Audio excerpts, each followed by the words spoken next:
Hello friends, मैं नूर आलम सिद्दीकी और आप देख रहे हैं learn English in a short time. आज का टॉपिक है अबाउट टू। इसका इस्तेमाल हिंदी लैंग्वेज में किस सेंटेंस में हम करेंगे, ये जानने के लिए ज़रूरी ये है कि देखें इंग्लिश में ये क्या इंडिकेट करता है। इंग्लिश में इसका सेंस होता है just going to do something, यानी कोई काम फ़ौरन होने जा रहा है।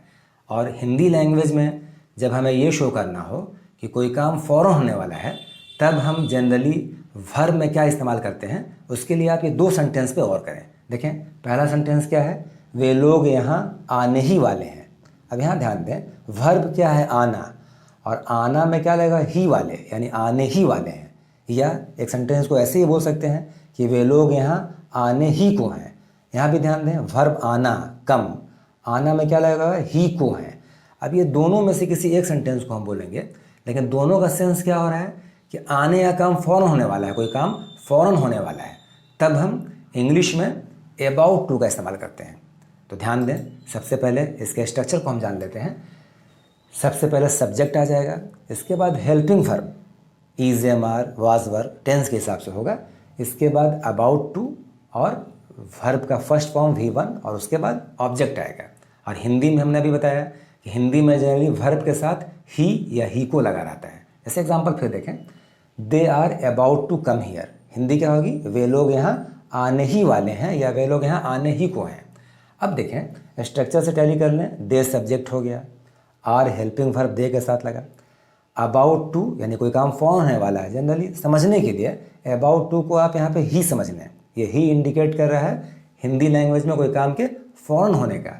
उसके बाद कम V1 हो गया, हियर ऑब्जेक्ट हो गया। अगर ये पास्ट होता तो क्या होता, दे वर अबाउट टू कम हियर, वे लोग यहाँ आने ही वाले थे। प्रेजेंट और पास्ट में हेल्पिंग वर्ब आप चेंज कर सकते हैं। कुछ और एग्जांपल देखते हैं, आई was about two by this book. Hindi क्या होगी, मैं यह किताब खरीदने ही वाला था। कहने का क्या सेंस हो रहा है कि बस खरीदने ही वाला था, लेकिन किसी वजह से नहीं खरीद सका। कुछ एग्जाम्पल और देखते हैं, it was about to rain. Hindi क्या होगी, वर्षा होने ही वाली थी। अब अगर इसको हम पूरा सेंटेंस इस तरह से बोल सकते हैं कि it was about to rain but it didn't rain. वर्षा होने ही वाली थी लेकिन वर्षा नहीं हुई। कुछ एग्जाम्पल और देखते हैं, he was about to do my work. Hindi क्या होगी, वह मेरा काम करने ही वाला था। ये सारे सेंटेंसेस से ये शो हो रहा है कि कोई काम फ़ौरन होने वाला था। कुछ एग्जाम्पल और देखते हैं। देखें अबाउट की हिंदी के बारे में भी होती है, जैसे अबाउट मी मेरे बारे में, अबाउट यू आपके बारे में, अबाउट इंडिया हिंदुस्तान या भारत के बारे में, about the present condition of India Bharat के वर्तमान स्थिति के बारे में।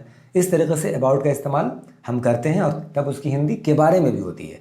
और अभी जो स्ट्रक्चर चल रहा है वो चल रहा है अबाउट टू। तो अब दोनों को कंपेयर करते हैं। एक सेंटेंस में दो अबाउट आ रहा है, ध्यान दें, I was about to ask about you. अब ध्यान दें, दो अबाउट आया है, इसको स्कैन करेंगे। हिंदी क्या होगी, मैं आपके बारे में पूछने ही वाला था।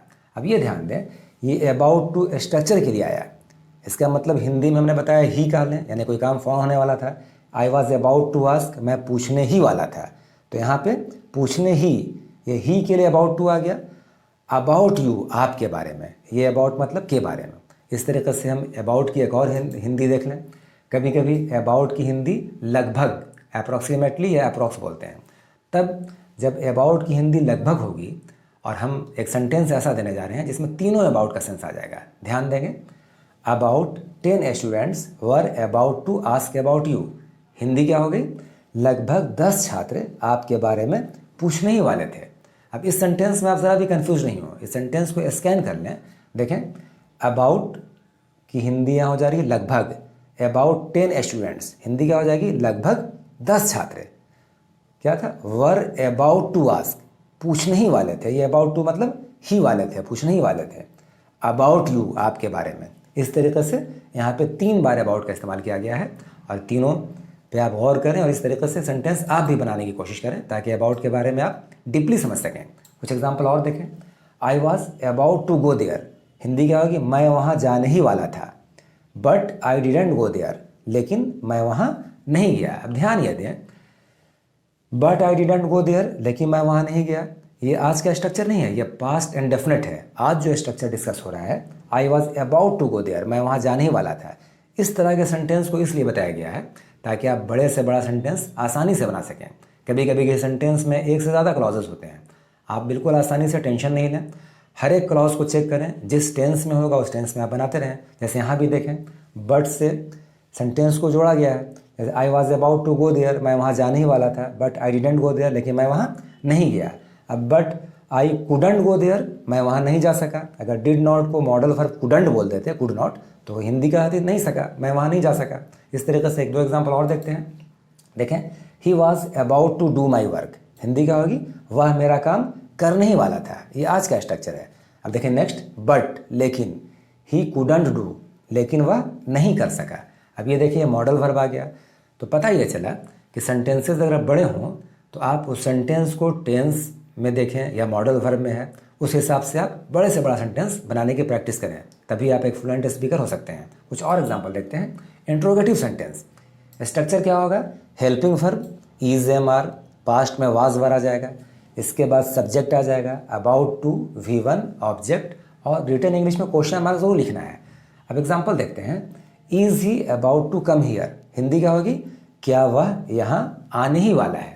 अब इसको स्ट्रक्चर से टैली करते हैं। देखें, इज हेल्पिंग वर्ब हो गया, ही सब्जेक्ट हो गया, अबाउट टू स्ट्रक्चर के लिए आया, कम V1 हो गया, हियर ऑब्जेक्ट। अगर ये पास्ट होता तो इज को हम वाज कर देते हैं, तो क्या होता, was he about to come here, क्या वह यहाँ आने ही वाला था। कुछ एग्जाम्पल और देखते हैं। Were you about two by this mobile, Hindi क्या होगी, क्या तुम यह मोबाइल खरीदने ही वाले थे। अब ये यस नो क्वेश्चन में अगर WH वर्ड वाई यानी क्यों ऐड कर दिया जाए तो सेंटेंस क्या हो जाएगा, ध्यान दें, यहाँ वाई सिर्फ ऐड कर देना है वर के पहले, तो क्या हो जाएगा, why were you about two by this mobile, तुम यह मोबाइल क्यों खरीदने ही वाले थे। कुछ एग्जाम्पल और देखते हैं। Was he about to speak the truth, speak the truth means सच बोलना, तो हिंदी क्या हो जाएगी, क्या वह सच बोलने ही वाला था। कुछ एग्जाम्पल और देखते हैं। Were you about to ask this question, क्या तुम यह सवाल पूछने ही वाले थे। नेक्स्ट एग्जाम्पल देखें। अगर जवाब देना हो तो क्या होगा, yes I was about to ask this question, Hindi क्या होगी, हाँ मैं यह प्रश्न पूछने ही वाला था। बट लेकिन, आई कुडंट आस्क, लेकिन मैं नहीं पूछ सका। फिर यहाँ ध्यान दें, यहाँ पे दो क्लॉजेस का इस्तेमाल हुआ है। ये जो रेड से सेंटेंस जो ये लिखे गए हैं, ये पास्ट, ये मॉडल वर्ब कुडंट का इस्तेमाल किया गया है, कुड नॉट यानी नहीं सका। इस तरीके से आप भी बड़े सेंटेंस बनाने की प्रैक्टिस करें ताकि इंग्लिश में आप बड़े से बड़ा सेंटेंस आसानी से बना सकें। आज के लिए इतना ही। आपको ये वीडियो कैसा लगा ज़रूर कमेंट करके बताएं, और अगर पसंद आया हो तो इसे लाइक करें, अपने दोस्तों के बीच इसे वाइडली शेयर करें, और हमारे चैनल को सब्सक्राइब करके बेल आइकन ज़रूर हिट करें ताकि हमारे सभी वीडियोज़ का नोटिफिकेशन आप तक पहुँचता रहे। Thank you so much for watching this video. Keep learning English for your nice and bright future.